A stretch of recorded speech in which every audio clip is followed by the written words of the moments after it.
Mega প্রকল্প থেকে 1,92,000 কোটি টাকা বিদেশে পাচার হয়েছে। অর্থনৈতিক শ্বেতপত্র প্রণয়ন কমিটির প্রতিবেদনে এই তথ্য উঠে এসেছে।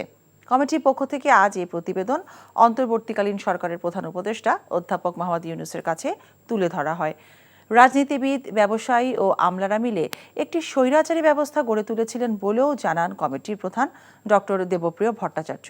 আর এই প্রতিবেদনকে ঐতিহাসিক দলিল উল্লেখ করে এগুলো শিক্ষা প্রতিষ্ঠানে পাঠ্য হওয়ার ওপর গুরুত্ব আরোপ করেন প্রধান উপদেষ্টা।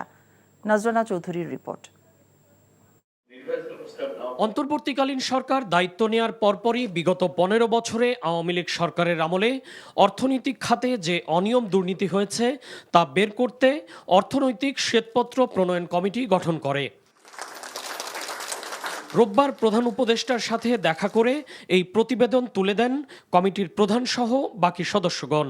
জানান, বিগত সরকারের আমলে অর্থনীতির বিভিন্ন সূচকের ক্ষেত্রে তথ্য বিকৃত করা হয়েছে।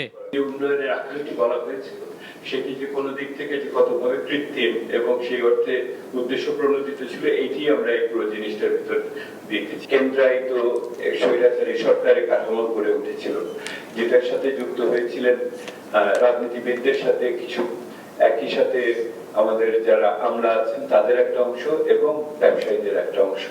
এই ত্রিমুখী একটি সংশ্লেষ বাংলাদেশের অগ্রযাত্রাকে অনেক ক্ষেত্রে বন্ধ করে দিয়েছে, সংস্কারের পথকে আটকে দিয়েছে।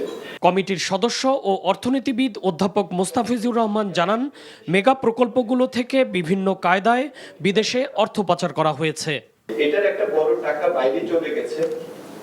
আমরা একটা হিসাব করেছি যে এটা প্রায় $16 বিলিয়ন বলে এটা গিয়েছে।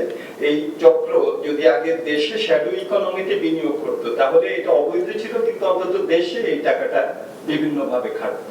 এখন এটা বাইরে চলে যাচ্ছে, বিদেশ থেকে অর্থ পাচার করে টাকা ফেরত নিয়ে গেছে। আমরা কেন বিদেশ থেকে এই টাকা ফেরত আনতে পারবো না?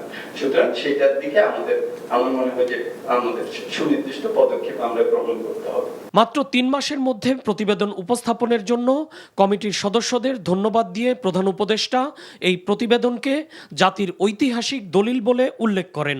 3 মাসের মধ্যে সব রহস্য সামনে চলে আসে, এটি অবাক লাগে।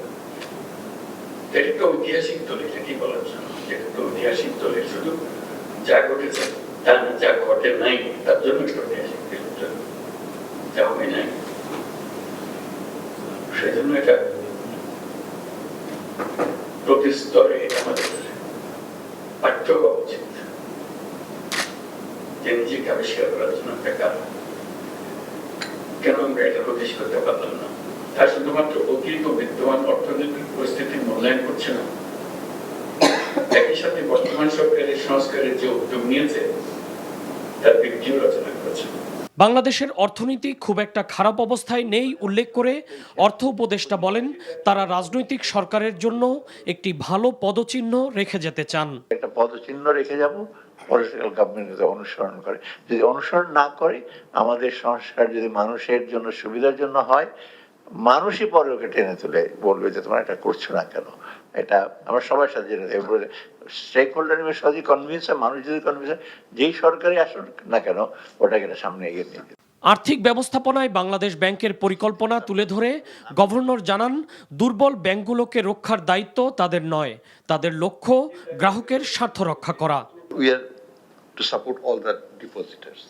আমাকে ব্যাংকাররা প্রশ্ন করছে, আপনাকে ব্যাংক রক্ষা করবেন না? আমি বললাম যে ব্যাংক রক্ষা করার দায়িত্ব আমার নয়। Bank can be merge, bank can be liquidated, new investors can take it over and so on so forth. So ব্যাংকের রক্ষা না, আমি ডিপোজিটরকে অবশ্যই আমরা রক্ষা করব।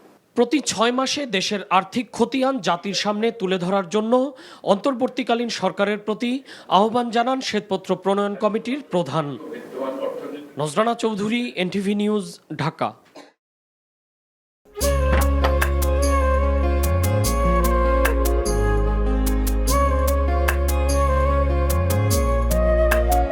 এটা আমাদের ঘর, আমরা দুজন মিলে সবকিছু গোছাবো।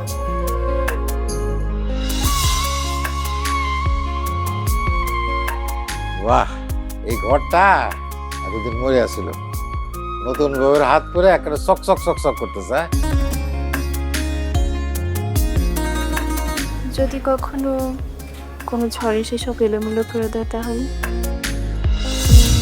আরে তুমি আসছো, তোমার বউয়ের হাতে রান্না খুবই চমৎকার।